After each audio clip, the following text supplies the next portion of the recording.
Hello दोस्तों, स्वागत है आपका मेरे YouTube चैनल परीक्षा प्लान में। तो कैसे हैं आप लोग? आई होप अच्छे होंगे। तो आज की वीडियो में बात करने वाले हैं कि CTET एग्जाम की तैयारी कैसे करें। आप लोगों के CTET एग्जाम के फॉर्म भरे जा रहे हैं। 15 दिसंबर को आपका एग्जाम होना है। 16 अक्टूबर तक आपके फॉर्म भरे जाएंगे। यदि आपने अभी तक फॉर्म नहीं भरा है तो जल्दी से कंप्लीट कर लीजिए। 16 अक्टूबर तक आपके फॉर्म भरे जाएंगे। अब बात करते हैं कि CTET एग्जाम की तैयारी कैसे करें, कैसे इस एग्जाम को पहली ही बार में पास करें। तो कुछ स्टेप हैं जिन्हें फॉलो करके आप इस एग्जाम को पहली ही बार में पास कर सकते हैं। तो इन्हीं इंपॉर्टेंट पॉइंट पर बात करेंगे। तो चलिए वीडियो को शुरू करते हैं। वीडियो देखने के बाद यदि आपको अच्छा लगे तो वीडियो को लाइक और शेयर कीजिएगा, और यदि आप चैनल पर नए हैं तो चैनल को सब्सक्राइब कर लीजिए। CTET से संबंधित आपको जो भी जानकारी चाहिए हो आप कमेंट करके पूछ सकते हैं। तो चलिए वीडियो को शुरू करते हैं। पहले आप लोग एग्जाम पैटर्न के बारे में समझ लीजिए, पेपर फर्स्ट और पेपर सेकंड।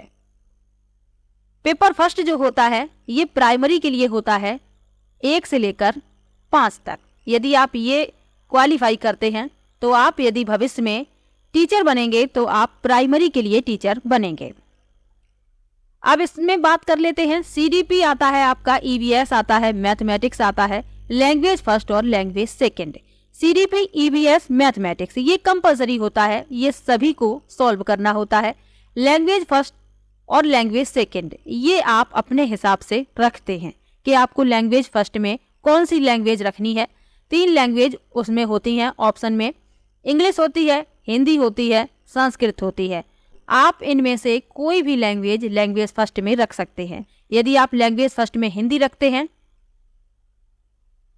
लैंग्वेज सेकंड में आप इंग्लिश और संस्कृत रख सकते हैं। इसी प्रकार से यदि आप यहाँ पर लैंग्वेज फर्स्ट में इंग्लिश रखते हैं तो लैंग्वेज सेकंड में आप हिंदी रख सकते हैं या संस्कृत रख सकते हैं, जो भी आपकी लैंग्वेज हो। CDP, EVS, mathematics, language first और लैंग्वेज सेकंड ये सभी 30-30 नंबर की होती हैं। 30 क्वेश्चन 30 नंबर, यानी आपका जो पेपर है वह 150 नंबर का होता है।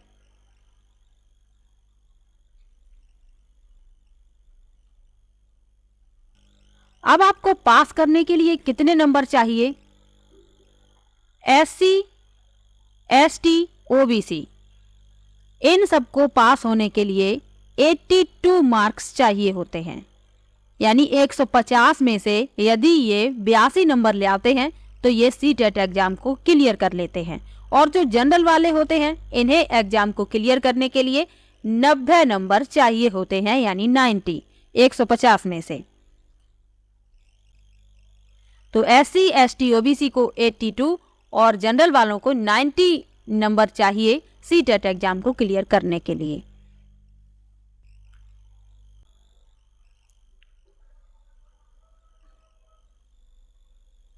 अब पेपर सेकंड के लिए देख लीजिए। CDP 30 नंबर का इसमें भी पूछा जाता है, जैसे पेपर फर्स्ट में पूछा जाता है वैसे ही इसमें पूछा जाता है। SST, अब जो भी आर्ट के स्टूडेंट हैं वो अपना SST वाला पोर्शन सॉल्व करते हैं, और ये SST जो है 60 नंबर की पूछी जाती है एक साथ। और जो मैथ और साइंस के हैं तो उनका तो अलग अलग हो जाता है। मैथमेटिक्स 30 नंबर का हो जाता है और साइंस 30 नंबर का हो जाता है। लैंग्वेज आप अपनी उसी हिसाब से रखते हैं जैसे मैंने पेपर फर्स्ट में बताया था। तो 150 नंबर का ये भी पेपर होता है। पास होने के लिए आपको SC, ST, OBC को 82 और जनरल वालों को 90 मार्क्स चाहिए होते हैं। और कोई भी नेगेटिव मार्किंग नहीं होती है, तो आप लोगों को पूरे क्वेश्चन सॉल्व करने होते हैं। कोई भी क्वेश्चन आपको छोड़ना नहीं है। ऑफलाइन आपका पेपर होगा। पहले बीच में ये पेपर ऑनलाइन भी हुआ, लेकिन 20 अगस्त 2023 में ऑफलाइन हुआ, फिर जनवरी में ऑफलाइन हुआ, फिर अभी 7 जुलाई को जो एग्जाम हुआ वो भी ऑफलाइन हुआ, और ये 15 दिसंबर वाला एग्जाम भी आपका ऑफलाइन ही है। तो आपको कोई भी प्रश्न नहीं छोड़ना है, सभी प्रश्न करने हैं। तो ये पेपर पैटर्न की बात हो गई। कितने कितने नंबर के कौन से पोर्शन होते हैं, कितने नंबर आपको पास होने के लिए चाहिए, ये सब मैंने बता दिया। अब तैयारी कैसे करें? सबसे बड़ी बात तो यही है कि कैसे एक बार में ही CTET एग्जाम को क्लियर कर लें। तो सबसे पहले आपको क्या करना है, अगर सरल भाषा में समझें तो सीटेट का जो सिलेबस है वह सिर्फ इतना ही है। एनसीईआरटी,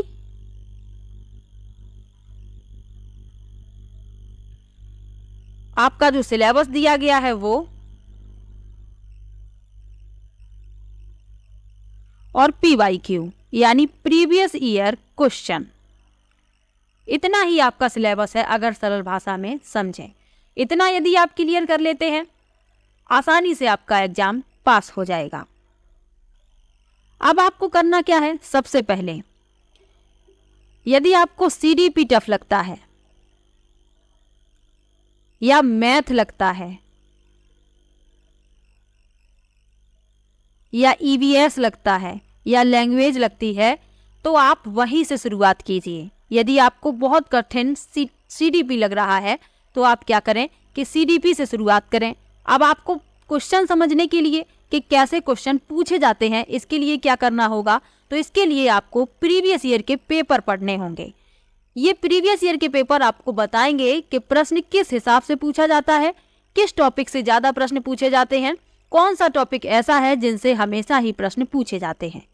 तो आपको क्या करना है, प्रीवियस ईयर के सभी क्वेश्चन पढ़ लेने हैं सीडीपी के, यदि आप सीडीपी में कमजोर हैं। तो आपको ऐसे टॉपिक पता चल जाएंगे जिनसे प्रश्न हमेशा ही पूछे जाते हैं, उन टॉपिक को अच्छे से तैयार कर लीजिए। तो आप अपनी तैयारी शुरू कीजिए प्रीवियस ईयर के पेपर से। आप, ऐसा नहीं है सीडीपी आपको टफ लगता है तो आप सिर्फ सीडीपी के ही प्रीवियस ईयर के क्वेश्चन पढ़ें। आप पूरा पेपर कंप्लीट पढ़िए, क्वेश्चन देखिए, तरीका देखिए, मैथमेटिक्स हो चाहे ईवीएस हो चाहे जो भी सब्जेक्ट हो, आप उनके तरीके को देखिए कि प्रश्न किस हिसाब से पूछा जाता रहा है, और आगे भी आपको ये अंदाजा लग जाएगा कि प्रश्न आगे भी इसी तरीके से पूछा जाएगा। तो आप शुरुआत कीजिए 2011 से, और अभी तक जो पेपर हुए हैं 2024 7 जुलाई, वहां तक आप सभी पेपर स्टडी कर लीजिए। इतना करने के बाद आपको टॉपिक पता चल जाएंगे, किस टॉपिक से ज्यादा प्रश्न पूछे जाते हैं, कौन सा टॉपिक इंपॉर्टेंट है, किस टॉपिक से हमेशा ही प्रश्न पूछे जाते हैं, कौन से प्रश्न घुमा फिरा कर पूछे जाते हैं, और कई प्रश्न आप देखेंगे कि रिपीट भी होते हैं, यानी पहले भी पूछे गए हैं और बाद वाले पेपर में भी आपको देखने के लिए मिलेंगे। तो इतना करने के बाद आप ये समझ लीजिए, यदि आप प्रीवियस ईयर के क्वेश्चन पढ़ लेते हैं तो आपका आधा कंप्लीट हो गया, 50%।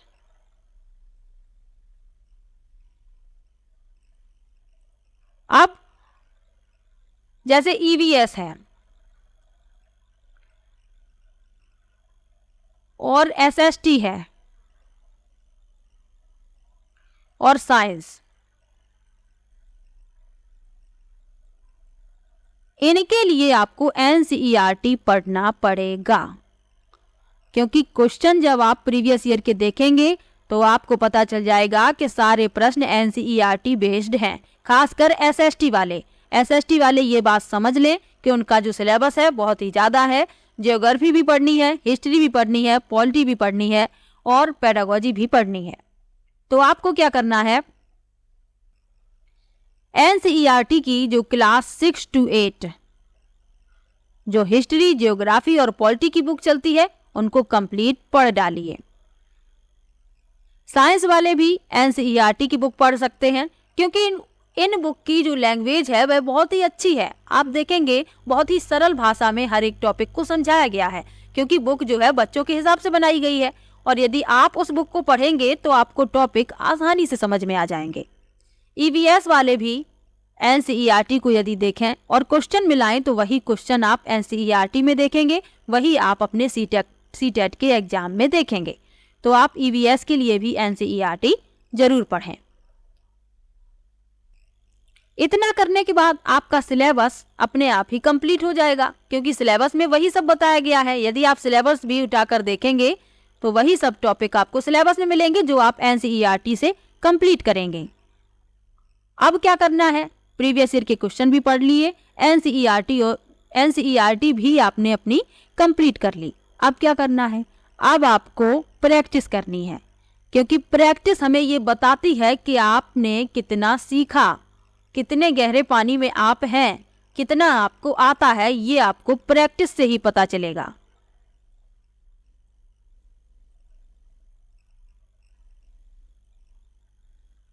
ये आपको प्रैक्टिस से पता चलेगा।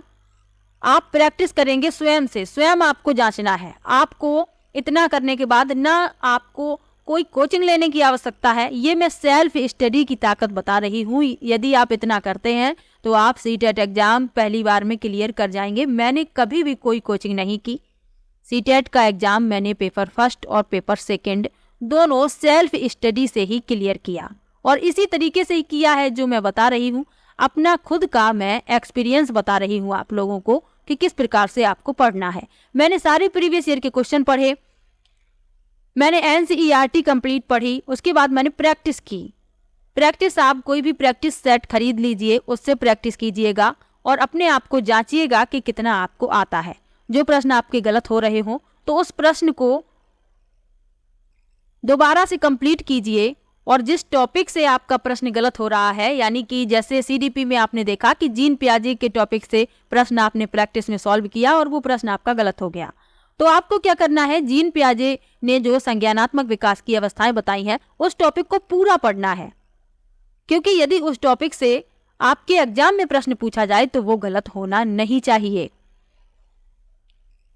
तो इतना आपको करना है जितना मैंने बताया। आपको ना कोई कोचिंग लेने की आवश्यकता है, ना ही कोई आपको ट्यूशन लेने की आवश्यकता है। आप बुक्स खरीद सकते हैं जिनसे आप टॉपिक पढ़ सकें। एनसीईआरटी की बुक आप एनसीईआरटी की ऑफिशियल वेबसाइट से डाउनलोड कर सकते हैं। प्रीवियस ईयर के क्वेश्चन आप मेरे टेलीग्राम से प्राप्त कर सकते हैं। इसके अलावा सीटेट की ऑफिशियल वेबसाइट से भी आप प्रीवियस ईयर के पेपर प्राप्त कर सकते हैं। तो ऑफिशियल वेबसाइट पर आपको 2018 से पेपर मिलेंगे और अभी वहां पर सिर्फ जनवरी 2024 तक के पेपर मिलेंगे आपको। इसके अलावा जो और ये पहले के पेपर हैं आप मेरे टेलीग्राम से प्राप्त कर सकते हैं। 2011 से लेकर और जनवरी 2024 तक के पेपर मेरे टेलीग्राम पर आपको मिल जाएंगे। यदि उसमें से कुछ कम होंगे तो मैं देख लूंगी और मैं फिर से उन्हें अपलोड कर दूंगी।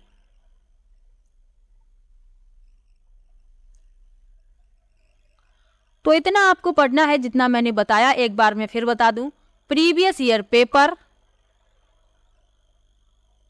एनसीईआरटी, उसके बाद प्रैक्टिस।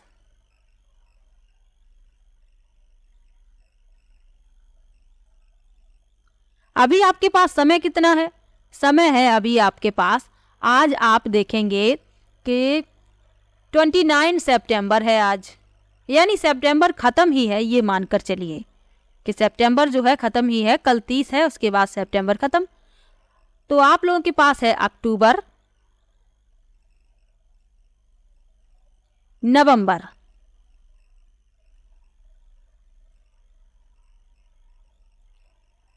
और 15 दिसंबर को आपका एग्जाम है। तो वो 15 दिन आप अपनी प्रैक्टिस कीजिएगा।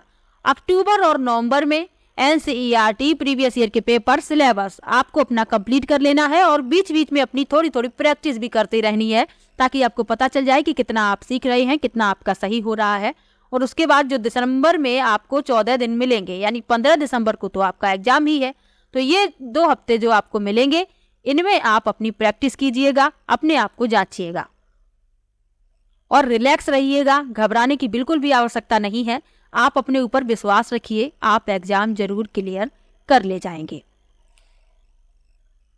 अब बात कर लेते हैं कि मैं मेरे चैनल पर क्या पढ़ाती हूँ। तो मेरे चैनल पर आपको एनसीईआरटी साइंस कंप्लीट पढ़ने के लिए मिलेगा। मैंने पहले भी पढ़ाया, उसके बाद दोबारा से पढ़ाया, अब मैं तीसरी बार पढ़ा रही हूँ। यानी मैं एनसीईआरटी से साइंस पढ़ा रही हूँ। ये पुरानी प्लेलिस्ट बनी हुई है, उनमें आप सारी वीडियो एक साथ प्राप्त कर सकते हैं। और अब मैं दोबारा से पढ़ा रही हूँ, क्योंकि चेंजमेंट होता रहता है, प्रश्नों में बदलाव होते रहते हैं, इसलिए मुझे फिर से पढ़ाना पड़ता है। क्योंकि प्रश्न पूछने का तरीका बदल जाता है, तो बताना पड़ता है कि प्रश्न अब इस तरीके से पूछा जाएगा, पहले इस तरीके से पूछा जाता था। तो मैं साइंस NCERT कंप्लीट पढ़ाऊंगी, जिसमें क्लास 6 कंप्लीट करवा चुकी हूं मैं और अभी क्लास 7th की बुक चल रही है। जैसे ही 7th कंप्लीट हो जाएगी उसके बाद मैं 8th की बुक की शुरुआत कर दूंगी। इसके अलावा CDP के प्रीवियस ईयर के सभी क्वेश्चन मैं करवा चुकी हूँ। आप लोगों को खुद से कुछ भी करने की आवश्यकता नहीं है, आप ये वीडियो देख सकते हैं। यदि आप लोगों के पास समय कम है, आप लोग खुद से नहीं देख पा रहे हैं, यानी अपने क्वेश्चन नहीं सॉल्व कर पा रहे हैं, तो आप लोग ये वीडियो देख सकते हैं, जिसमें आपको CDP के प्रीवियस ईयर के कंप्लीट क्वेश्चन देखने के लिए मिलेंगे, पेपर फर्स्ट और पेपर सेकंड। जिसमें पेपर फर्स्ट में 2011 से 7 जुलाई 2024 तक CDP के क्वेश्चन कंप्लीट करवा चुकी हूँ और पेपर सेकंड मैंने 2012 से शुरुआत की थी और जनवरी 2024 तक करवा दिए हैं। जैसे ही मुझे पेपर सेकंड 7 जुलाई वाला उपलब्ध हो जाएगा, मैं उसमें भी CDP के क्वेश्चन करवा दूंगी। तो आप ये वीडियो देखकर अपना समय बचा सकते हैं। इसके अलावा साइंस की मैं प्रैक्टिस भी करवा रही हूँ, क्योंकि NCERT पढ़ने के साथ साइंस के इंपॉर्टेंट क्वेश्चन की प्रैक्टिस भी बहुत जरूरी है।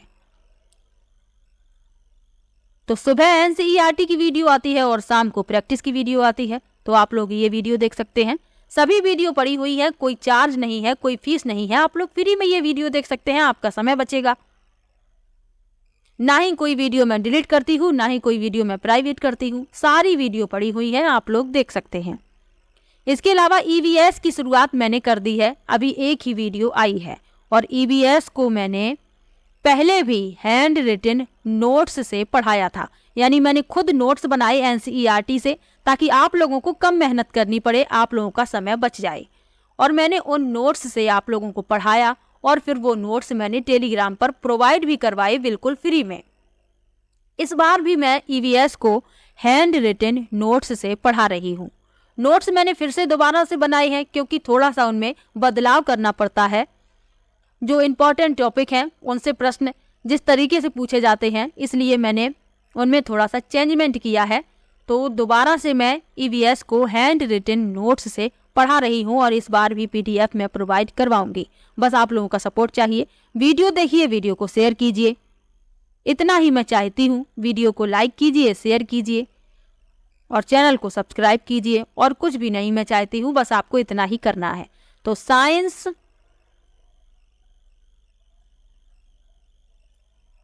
EVS की क्लास अभी आपको मिलेगी और CDP के प्रीवियस ईयर के क्वेश्चन मैं कंप्लीट करवा ही चुकी हूँ। अब जो SST वाले हैं, SST की प्लेलिस्ट बनी हुई है, मैंने उसमें कंप्लीट हिस्ट्री, ज्योग्राफी पढ़ाया है, आप लोग वहां से देख सकते हैं वीडियो। इसके अलावा साइंस, EVS, SST, इन सभी के प्रीवियस ईयर के क्वेश्चन मैं करवा चुकी हूँ, प्लेलिस्ट बनी हुई है, वहां पर मैंने जनवरी 2024 तक करवाए हैं। तो आप लोग प्लेलिस्ट बनी हुई है, आप लोग देख सकते हैं, ये क्वेश्चन आप लोग देख सकते हैं। आप लोगों का समय बचेगा और यदि आप अपने से पढ़ सकते हैं तो बहुत ही अच्छी बात है। मैं फोर्स नहीं कर रही कि आप लोग मेरी वीडियो देखिए, आप लोग यदि वीडियो देखेंगे तो आपका समय बच जाएगा। सॉल्व मैंने बाकायदा सभी क्वेश्चन करवाए हैं, आप लोगों को कोई डाउट हो तो आप लोग वहां से देख सकते हैं, और यदि आप खुद से सॉल्व करके पढ़ सकते हैं तो बहुत ही अच्छी बात है। तो आज का वीडियो बनाने का मेरा यही मकसद था कि आप लोगों को बता सकूं कि कैसे CTET एग्जाम को क्लियर किया जा सकता है पहली ही बार में। जो स्टेप मैंने बताए हैं उनको फॉलो करके आप पहली ही बार में CTET एग्जाम को क्लियर कर सकते हैं। बस आपको ईमानदारी से पढ़ना है, क्योंकि ये आप बात जानते हैं कि बिना पढ़े कोई भी एग्जाम क्लियर नहीं किया जा सकता। तो आपको पढ़ाई करनी है। यदि आपने पढ़ाई शुरू नहीं की है तो आज से ही अपनी पढ़ाई शुरू कर दीजिए, और आप अपने आप पर, सबसे पहले तो अपने आप पर विश्वास रखिए कि आप एग्जाम क्लियर कर जाएंगे। उसके बाद अपनी पढ़ाई पर भी ध्यान दीजिए, क्योंकि बिना पढ़े कोई भी एग्जाम क्लियर नहीं किया जा सकता, चाहे कोई भी एग्जाम हो। और किसी भी एग्जाम को क्लियर करने के लिए कम से कम 2 महीने का समय तो पढ़ाई के लिए चाहिए ही होता है। 2 महीने में आप तैयारी करके एग्जाम को पास कर सकते हैं, बस आपको ईमानदारी से पढ़ना है। तो चलिए मिलते हैं नेक्स्ट वीडियो में, और आपको CTET एग्जाम से संबंधित कोई भी डाउट हो तो आप लोग मुझे कमेंट कर सकते हैं। मैं सभी के कमेंट पढ़ती हूँ और सभी को रिप्लाई भी देती हूँ। तो चलिए मिलते हैं नेक्स्ट वीडियो में, तब तक के लिए बाय बाय।